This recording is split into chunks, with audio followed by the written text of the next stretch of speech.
First, you must know that very few truly passive income streams exist. Looking online, some pseudo-entrepreneurs and financial advisors made you think there are many of such streams you could choose from. Not only are those streams, or side hustles as they are often called, not passive, but they also require a lot of prior knowledge, skill, and time to develop. Before we dive into the real passive income streams, here's a list of side hustles that, in our view, are far from being passive in the true sense of the word. 1. Running a YouTube channel. 2. Dropshipping. 3. Print on demand. 4. Affiliate marketing. 5. Blogging. 6. Writing an ebook. 7. Selling a course. And the list goes on. But what passive income streams make you money even when you sleep? First real passive income stream, dividends. The first and most common source comes from investments. This can be buying stocks, cryptocurrencies, ETFs, or bonds. The value of those investments can grow in time and generate passive earnings by maintaining or increasing value, beating inflation, and preserving your net worth.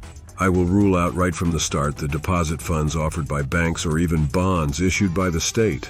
Although the interest rate is reasonable, you will barely beat inflation in the long run. When it comes to stock, the actual revenue comes from dividends, or more precisely, the dividend yields that each company offers.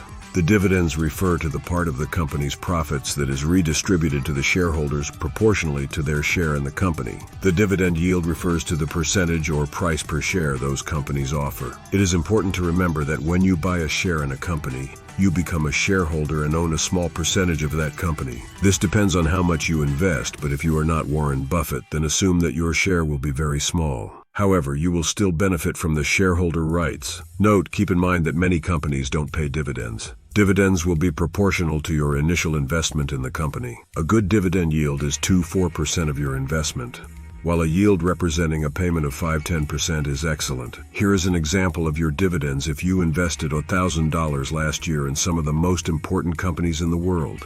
Coca-Cola, $30. Pepsi, $25. Starbucks, $20. MasterCard, $7. Apple, $7. McDonald's, $23. Microsoft, $11. Visa, $9. Keep in mind that those are estimates. I made an approximation of the dividends paid from multiple reliable sources.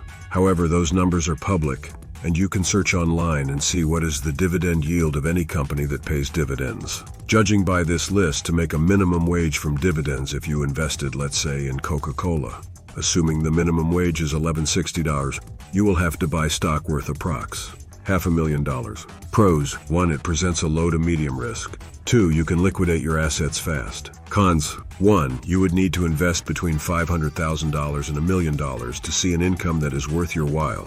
2. Crypto staking. Staking cryptocurrencies is another way to make your money work for you. By locking your assets to a specific provider that acts as a validator, your assets participate in validating transactions in the particular crypto blockchain. You loan your assets to these validators and earn a share of their reward for validating transactions on the blockchain. Keep in mind that there are many risks associated with this kind of process. The staking contract will require you to lock up your assets for a period of time. This is a downside because you cannot access your cryptocurrencies during that time. That means that you cannot sell your crypto assets. And this could be a drawback if there's an insane growth of your token. You will have to wait until the locked period is over, and your token could be gone by then. Another risk involves the competence of those validators or their honesty. You cannot control how good they are at their job. So if the validation process is incorrect, those validators could be penalized, and in turn, you also lose money. On the other hand, there could be people acting like validators and defrauding you of your assets altogether. There are a lot of staking platforms such as Binance, KuCoin, Coinbase, and other exchange platforms. I staked crypto on Binance and on the Elrond network. The dividends paid on staking weren't that high, but the risks were pretty low compared to other staking providers.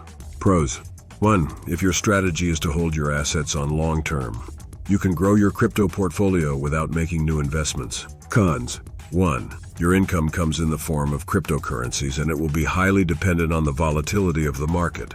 2. You can't liquidate your assets fast. It all depends on the locked period that can be from several days to months. The crypto investments are high risk. Third real passive income stream, real estate. When I think about real estate as passive income, I take into account the process of buying and then renting properties. It could be condos, buildings, houses, or any commercial space. The average house price in the U.S. in the last quarter of 2022 was about $500,000. I know what you'll say. Wasn't that the capital needed for investing in stocks and generating a minimum wage? The answer is yes and no. Remember that this is the average price of a house in the US. That being said, with thorough research and creativity, you can find properties for even lower prices. On the other hand, according to the website rent.com, the average rent price in the US is in the neighborhood of $2,000. As you can see, almost double the amount generated by dividends. There are also other possibilities that you can take into account. For example, the purpose of your property. You can repurpose it for commercial use or as a vacation house that you can rent. It all comes down to what works for you and what type of income this house can generate. Another solution can be looking out for properties in other countries. If you're not living in the US, the prices of properties in Europe, for example, are much lower. Pros: 1. It is a low-risk investment. 2. It can quickly generate passive income. 3. You can compound the dividends. Cons: 2. You can't liquidate your assets fast. Think of the amount of time required to move a property. 2. You have to maintain the property. To rent it, it has to be functional, right? Before we continue to the last two sources, I would like to dive deeper into the real estate possibilities. Say you don't have the money up front to buy a property. What should you do? There is something called REITs. The term REITs stands for Real Estate Investment Trusts. EIEs are companies that buy real estate to make money with it. Investing in REITs is like investing in stocks. You buy a percentage of one or more properties and gain depending on how well those companies administer the properties. Generally, the yield from REITs is much higher than the dividend yield from stocks. And as in stocks, the value of the properties could rise, so your REIT shares could become more valuable over time. Some people prefer investing in REITs instead of owning their properties, as it reduces the stress of owning and maintaining a property. However, you have to do your research to see if the company is trustworthy, competent, and more importantly, has all the approvals necessary to operate. Fourth, real passive income stream. Exchange-traded funds. We talked about the S&P 500 before. As you know by now, you cannot invest directly in the S&P 500 because the Standard & Poor 500 is just an index that tracks the performance of companies. However, you can invest your money in an ETF, exchange-traded fund, that tracks that index. There are a lot of index funds available for you to invest in. In an ETF, you buy stocks, but instead of just one company, you practically buy a bundle of stocks from many companies. Here, you don't necessarily make money on dividends, but statistically speaking, these funds grow in value between 8% and 10% a year. And you can consider that your yearly yield. This investment method is much safer as you will have a diversified portfolio. You can take advantage of compound interest, and in time, that 8 to 10% yearly yield could be a decent source of a monthly income stream.